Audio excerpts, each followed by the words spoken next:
Bismillahirrahmanirrahim. Assalamualaikum warahmatullahi wabarakatuh. Okey, kita akan tengok al-jumalu. Apa maksud al-jumalu? Al-jumalu adalah jumlah ataupun ayat. Al-jumlatu satu ayat, al-jumalu ayat-ayat. So kita nak tengok daripada apa yang kita dah hafal, kata nama, kata sifat, kata kerja, tarkib idafi dan tarkib nati dalam bab yang pertama, afsyus salam, maka kita akan tengok dekat sini beberapa contoh bagaimana nak bina ayat daripada kalimah-kalimah tersebut. Okey, dekat sini penggunaan kalimah hadza dan hadhihi.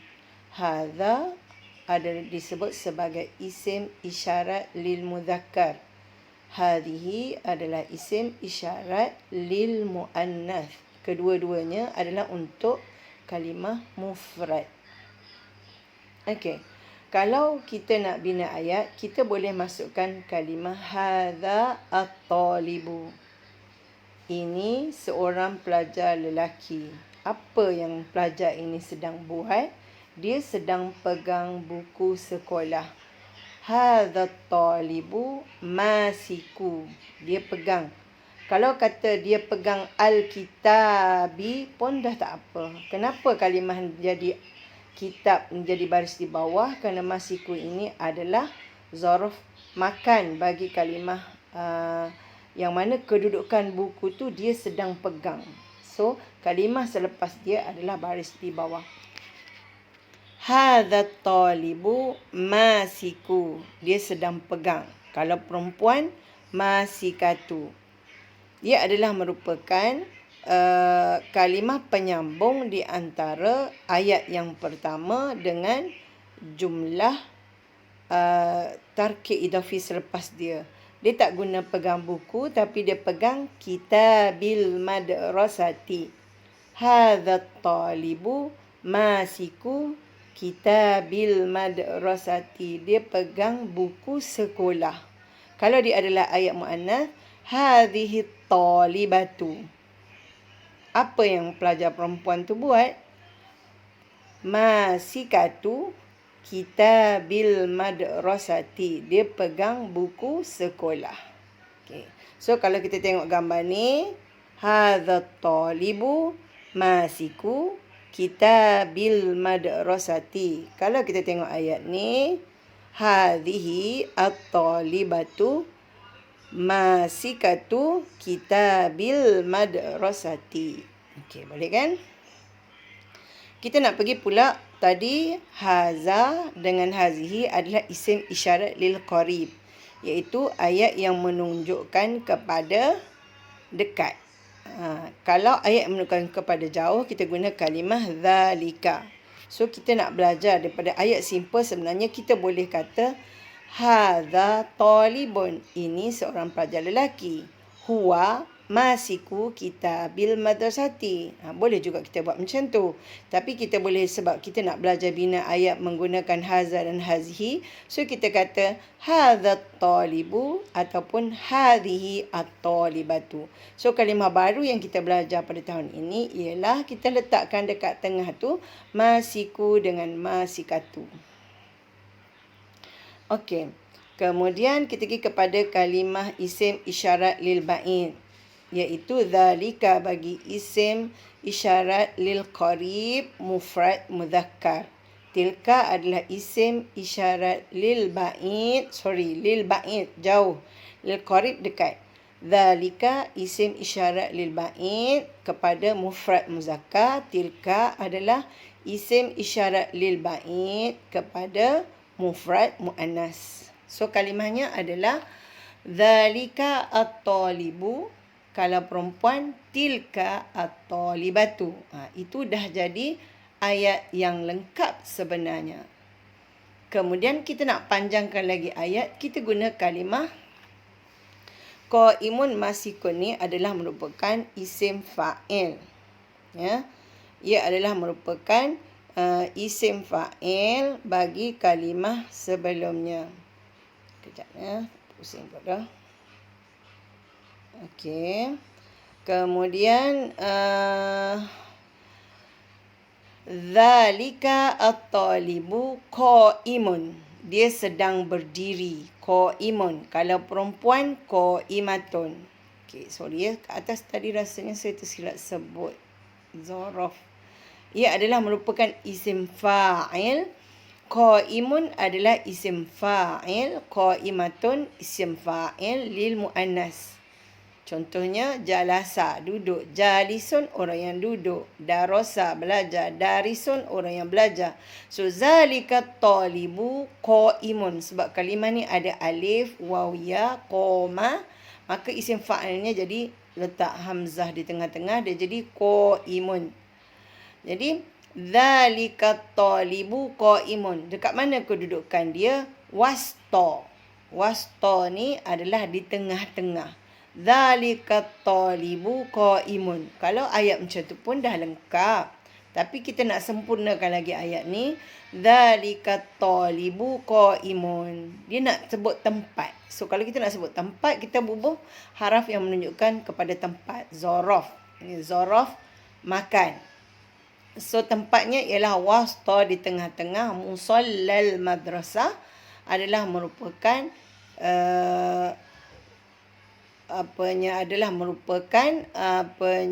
tarkib idafi, di tengah-tengah surau sekolah. Dekat mana budak lelaki tu duduk? Berdiri. Dia berdiri dekat tengah-tengah surau sekolah. Tilkat talibatu qa'imatun wasta musallal madrasah. Pelajar perempuan itu sedang berdiri di tengah-tengah musalla sekolah. Apa yang membezakan ayat di atas dengan ayat di bawah? Ayat di atas ada zalika untuk lelaki. Ayat di bawah ada tilka untuk mu'annas. Ayat ke atas at-talibu. Ayat ke bawah at-talibatu. Ayat dekat atas qa'imun. Ayat dekat bawah qa'imatun. Wasta tu sama. Musallal madrasah pun sama.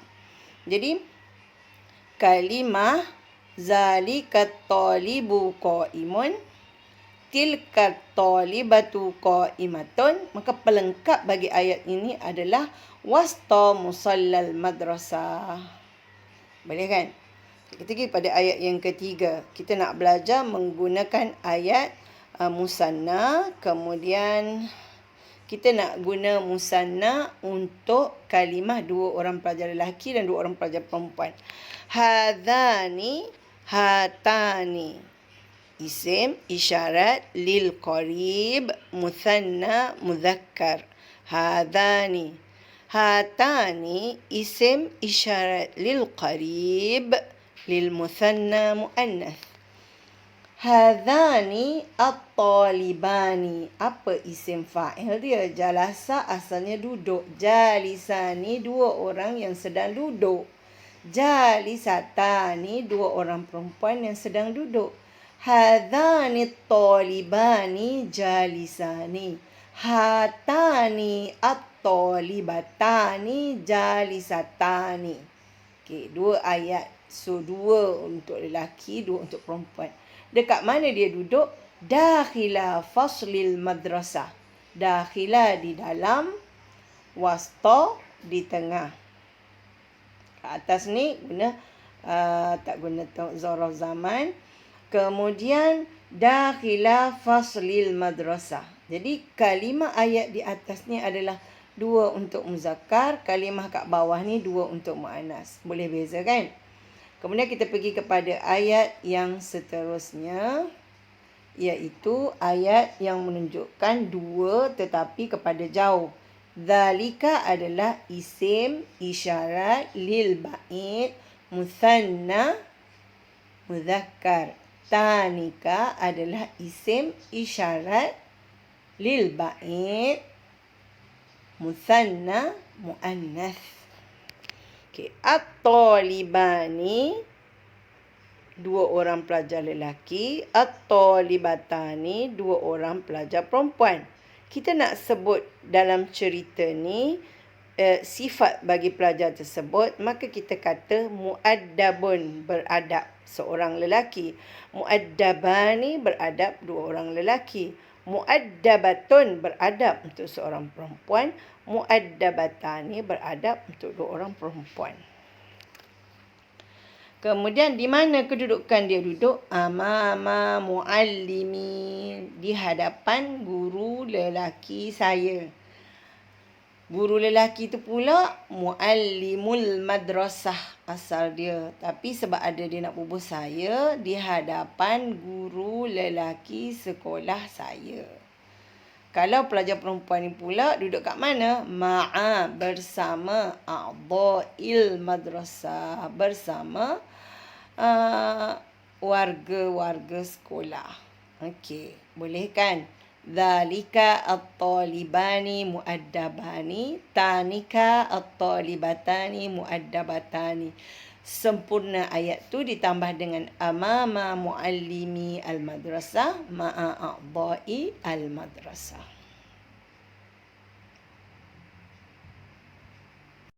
Bismillahirrahmanirrahim. Jadi kita sambung balik macam mana cara pembinaan ayat. So kita tengok hari ni beberapa kalimah. Yang pertama sekali di sini penggunaan ganti nama hiya. Penggunaan ganti nama hiya untuk mufrad muannas. Kalimah baru yang kita jumpa hari ini ialah ahsanu. Dalam bahasa Arab, hasanun baik. Ahsan terbaik. Okey, untuk kita gunakan sebagai isim takbir dia panggil. Kita nak membesarkan. Okay, contohnya kabir besar, akbar terbesar, jamil cantik, ajmal tercantik. Faham kan? So kalimah dekat sini ahsan adalah terbaik. Kalau baik hasanun. So ahsan terbaik. Jadi kalimah yang dia nak ajar kita guna hari ini ialah hiya ahsanu. Dia terbaik. Bila kita kata suatu benda itu terbaik, bermakna kita membandingkan hiya dengan seseorang. So dalam ni yang dibandingkan adalah tolibat. Tolibatun seorang pelajar perempuan. Tolibatun pelajar-pelajar perempuan. Tolibatul madrasati pelajar perempuan sekolah. Maknanya budak sekolah. So kat sini sebab dia nak bandingkan hiya dengan perempuan-perempuan lain, maka dia kata hiya ahsanu talibatil madrasah. Maknanya dalam banyak-banyak pelajar perempuan dekat sekolah ataupun pelajar perempuan dekat sekolah tu, dia adalah sebaik-baik pelajar. So kalimah digunakan ialah hiya ahsanu talibatil madrasati. Hiya ahsanu talibatil madrasati. Kalau hiya ashharu, ia adalah termasyhur. Jadi dia adalah famous, pelajar paling famous. Hiya ashharu zairatil madrasah. Zairun pelawat lelaki seorang. Zairatun seorang pelawat perempuan. Jadi dalam banyak-banyak pelawat perempuan, zairatun, zairatani, zairatun. Jadi hiya ashharu zairatil madrasati. Dia adalah yang paling tersohor ataupun dia adalah yang paling famous di antara pelawat-pelawat sekolah. Okay, seterusnya kita tengok di sini penggunaan kalimah huma. Okey, huma, kalimah huma. Kalimah yang kita jumpa untuk kata kerja dekat sini ialah alqa yulqi, menyampaikan. Alqa yulqi, menyampaikan. Al-muhadarah, ceramah. An, tentang. Ifsya'is salam, tentang menyebarkan salam. So, macam mana ayatnya? Kenapa dia guna kalimah tulqiyani? Alqa fi'il madi, yulqi. Yulqi tu ada ya dekat belakang. Yulqi. So alqa yulqi. Kenapa ada ya? Sebab asal kalimah yulqi pun ada ya. Ya, lam, qaf, ya. Yulqi. Jadi kalau perempuan tulqi. So bila kita nak tambah dengan 2, maka ya tadi jadi hidup. Dia bukan yulqiya, alqaya, bukan. Alqa tu ya dia mati. Alqa yulqi, ya dia pun mati. Tapi ketika kita nak tambah alif nun, ya tu jadi hidup. Sebab itulah kalimah dia jadi alqa yulqi. So yulqi yulqiyani. Tulqi tulqiyani. Gitu. Huma tulqiyani al-muhadarata an ifsya'is salam. 2 orang perempuan itu sedang menyampaikan ceramah tentang menyebarkan salam. Seterusnya, yaqumu, qama berdiri. Qama yaqumu. Kalau perempuan, taqumu. Sebab yang berdiri tu 2 orang. Taqumu, taqumani. Huma, taqumani. Kedua-dua orang itu berdiri amama, di hadapan ustadzil fasli, guru kelas. Kalau perempuan, ustadzatil fasli. Jadi guru kelas dia lelaki, dia cakap ustadzil fasli. Kenapa di? Sebab ada amama. Asal dia ustadzul fasli. Tarkib idhafi. Okay. Huma tulqiyanil muhadarata an ifsya'is salam. Huma taqumani amama ustadzil fasli. Seterusnya, yaqifu. Asal kalimahnya waqafa, mudhari'nya yaqifu, maknanya berdiri. Huma yaqifu, seorang. Sebab berdiri tu 2 orang. Huma yaqifani bijanibi, di tepi as-sayyaratil fakhmah. Ini adalah tarkib na'ti, iaitu kereta yang mahal. Kereta yang megah. Gitu. Kemegahan. Jadi, huma yaqifani bijanibis sayyaratil fakhmah. Kemudian, yashtaki, ishtaka, yashtaki, mengadu. So kalau 2 orang, yashtaki tu ada ya mati, maka dia jadi yashtakiyani. Huma yashtakiyani, kedua-dua orang lelaki itu mengadu ila mudiril madrasati, kepada mudir sekolah. Hunna pula. Hunna yatakallamna. Asal kalimah dia madhi takallama. Madhi dia tak. Tak tu tak asal. Bukan tak mudhari'. So, takallama mudhari' dia yatakallamu. Makna dia bercakap. Takallama yatakallamu. Takallama yatakallamu, bercakap. Kalau yang bercakap tu seorang lelaki, so jadi yatakallamu, yatakallamani, yatakallamuna. Tatakallamu, yatakallamani, yatakallamna. Sama dengan yadhhabu, yadhhabani, yadhhabuna. Tadhhabu, tadhhabani, yadhhabna. So sebab kalimah ni kalimah yang ada banyak huruf, 5 huruf. Yatakallamu, yatakallamani, yatakallamuna. Tatakallamu, tatakallamani, yatakallamna. So hunna yatakallamna an ifsya'is salam. Sebab kalimah ni bermula dengan kata nama. So kata kerja lepas dia kena ikut kata nama.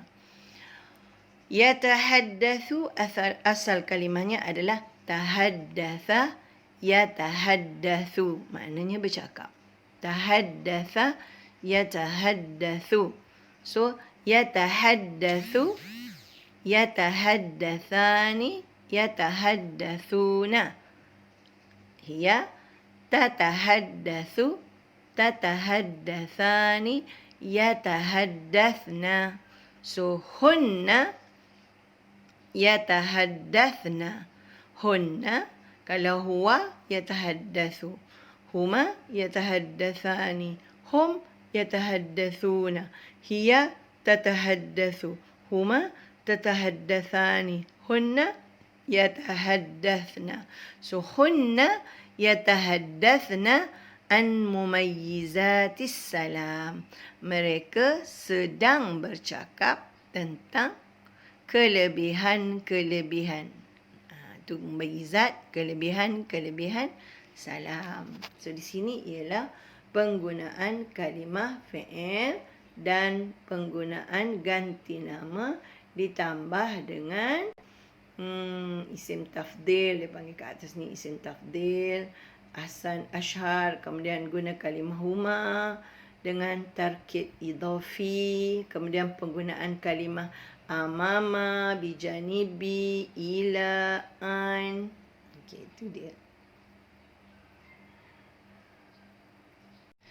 Okey, kita sama lagi. Al-jumalu dalam halayan ketiga. Al-ustadzul mahbub. Ini adalah merupakan tarkib na'ti. Betul.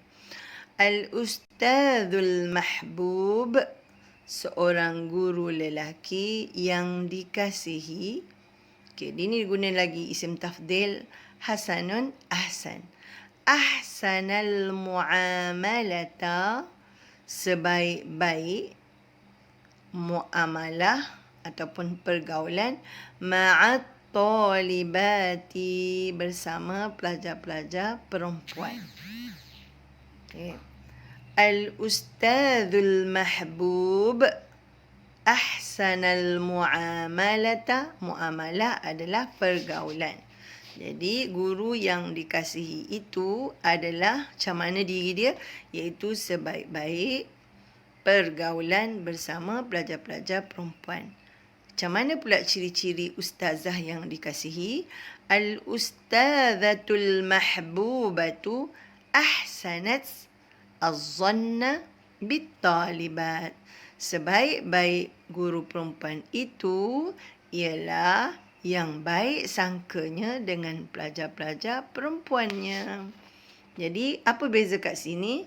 Al-ustadzul mahbub mudzakkar, al-ustadzatul mahbubah muannas. Ahsana bertukar kepada ahsanat. Okey. Kalimah seterusnya, al-ustadzatul mahbubah hafazat al-muamalata ma'at talibati. Ustazah yang dikasih itu hafaza, menjaga. Hafazat, dia telah menjaga al-muamalata, pergaulannya, ma'at talibati, bersama pelajar-pelajar perempuan. Okay. So di sini perbezaan di antara al-ustadzul mahbub dengan al-ustazatul mahbubah. Okey, seterusnya az-zairani al-karimani. Ada dua orang pelawat lelaki. Az-zairu seorang, kalau dua orang az-zairani. Al-karimu yang mulia, yang baik, yang mulia. So az-zairani al-karim seorang, kalau dua orang al-karimani. Az-zairani al-karimani, dua orang pelawat lelaki yang mulia. Wasala sampai. Wasala seorang lelaki sampai. Kalau dua orang wasala sama dengan zahaba, zahaba. So wasala sampai, kedua-duanya telah sampai. Inda babil madrasati, di pintu sekolah. Az-zairani al-karimani wasala inda babil madrasah. Telah sampai di pintu sekolah. Okey. Seterusnya, at-talibatani an-nabilatani. At-talibatani, dua orang pelajar perempuan. An-nabilatani, nabilah, cerdik. Nabilatani, dua orang pelajar cerdik. So, sebab ini adalah tarkib na'ti, kedua-dua kalimah ada alif lam, maka kedua-duanya adalah dua P ataupun musanna muannas. At-talibatani an-nabilatani akrama, akrama memuliakan. Akrama, akrama, akramu. So kat sini penggunaan kalimahnya adalah akramata, akramata. So akrama, akrama, akramu, akramat, akramata, akramna. So kalimah, penggunaan kalimah ni adalah fi'il madi, akrama memuliakan. So huwa akrama, huma akrama, hum akramu, hiya akramat, huma akramata, hunna akramna, fi'il madi. So at-talibatani an-nabilatani akramata, kedua-duanya telah menghormati al-ustazata. Dihormat siapa? Seorang guru perempuan. Fi maidanil madrasah, di perkarangan sekolah. Dia jumpa dengan cikgu perempuan, ustazah di depan sekolah. Kedua-duanya menghormati. Jadi at-talibatani an-nabilatani akramata al-ustazata fi maidanil madrasah. Seterusnya, at-talibatu al-mukhtiatu azharna ta'assufahunna amamal muallimati. Okey, at-talibat, dah tahu pelajar-pelajar perempuan. Sini kalimah baru adalah al-mukhti. Al-mukhti'u adalah pelajar yang bersalah. Al-mukhti'u. Ta, ya. Ta, ya, atas dia ada hamzah. Ya tak ada titik. So, al-mukhti'u, seorang yang bersalah lelaki. Al-mukhti'ani, dua orang yang bersalah, lelaki.